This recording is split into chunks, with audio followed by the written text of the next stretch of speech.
Assalamualaikum warahmatullahi wabarakatuh. Kenalkan, nama saya Muhammad Irfan Fauzi. Di sini saya akan memaparkan tugas ujian akhir semester saya pada mata kuliah Sistem Pengendalian Manajemen. Pada kesempatan kali ini kami diberikan tugas untuk menganalisis masalah organisasi yang terjadi pada 2 tahun terakhir ini. Untuk mempersingkat waktu, saya akan langsung mempresentasikan tugas saya kali ini. Analisis masalah organisasi yang saya ambil 2 tahun belakangan ini yaitu yang terdapat pada PT Multidaya Teknologi Nusantara. PT ini memiliki suatu brand atau merek yang terkenal yaitu Evisery. Apa itu Evisery? Evisery adalah merek yang dimiliki oleh PT Multidaya Teknologi Nusantara, perusahaan asal Kota Bandung, Indonesia. Perusahaan ini mengembangkan solusi teknologi manajemen budidaya ikan berupa mesin pakan otomatis untuk kolam ikan skala menengah dan besar.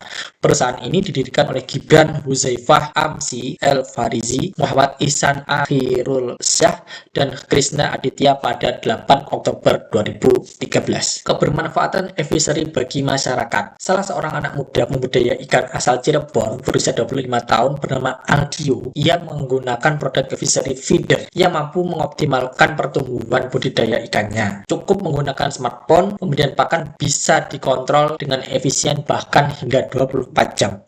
Setiap pakan yang dikeluarkan Evisery Feeder bisa tercatat secara otomatis. Dengan begitu, pengeluaran pakan setiap hari bisa dipantau tanpa harus mencatat secara manual. Awal mula permasalahan Evisery. Dugaan adanya penggelapan dana di Evisery berawal dari seorang whistleblower yang mendatangi seorang anggota dewan dengan tuduhan bahwa laporan keuangan perusahaan tidak akurat.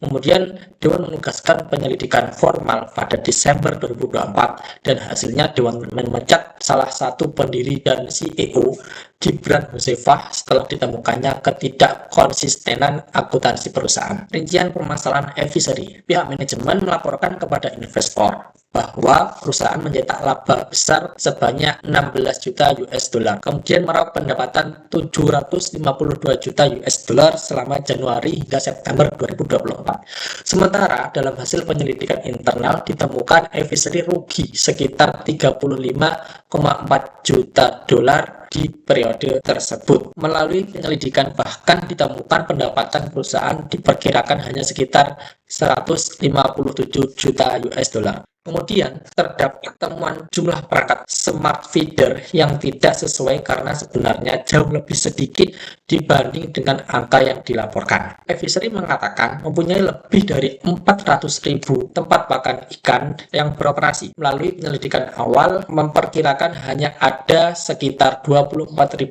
yang beroperasi. Selain itu ditemukan juga dugaan kerugian yang disamarkan oleh manajemen Evisery kepada investor. Kasus skandal korupsi dan manipulasi laporan keuangan pada Evisery mencerminkan berbagai masalah organisasi yang dapat berujung pada krisis kepercayaan dan dampak jangka panjang bagi perusahaan, industri, dan investor. Berikut adalah analisis masalah organisasi yang teridentifikasi dalam kasus ini. Yang pertama, kepemimpinan yang lemah dan tidak berintegritas. Salah satu masalah utama yang mencuat dalam kasus ini adalah kepemimpinan yang gagal menjaga integritas dan transparansi.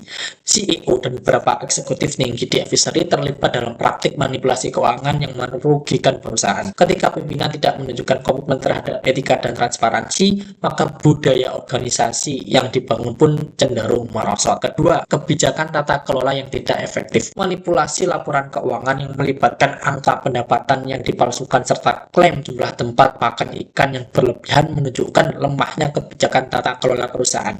Evisery tidak memiliki sistem pengawasan dan kontrol internal yang cukup kuat untuk mendeteksi dan mencegah kesalahan atau kecurangan semacam ini.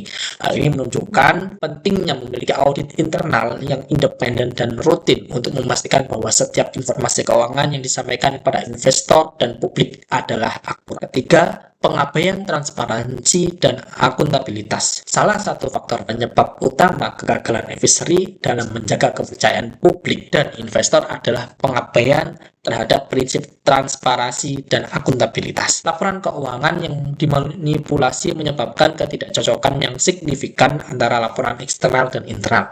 Ketidakakuratan ini bisa membahayakan reputasi perusahaan dan mengurangi kepercayaan investor serta stakeholder lainnya. Masalah berikutnya adalah krisis kepercayaan dengan investor dan stakeholder.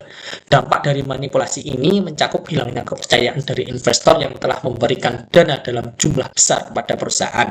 Bahkan ketika advisory telah mencapai status unicorn dengan valuasi yang sangat tinggi, skandal ini tidak hanya berdampak pada advisory, tapi juga pada industri teknologi dan aquaculture Indonesia secara umum yang bisa berisiko kehilangan kepercayaan dari pasar global. Masalah yang kelima adalah ketidakcocokan dengan nilai perusahaan.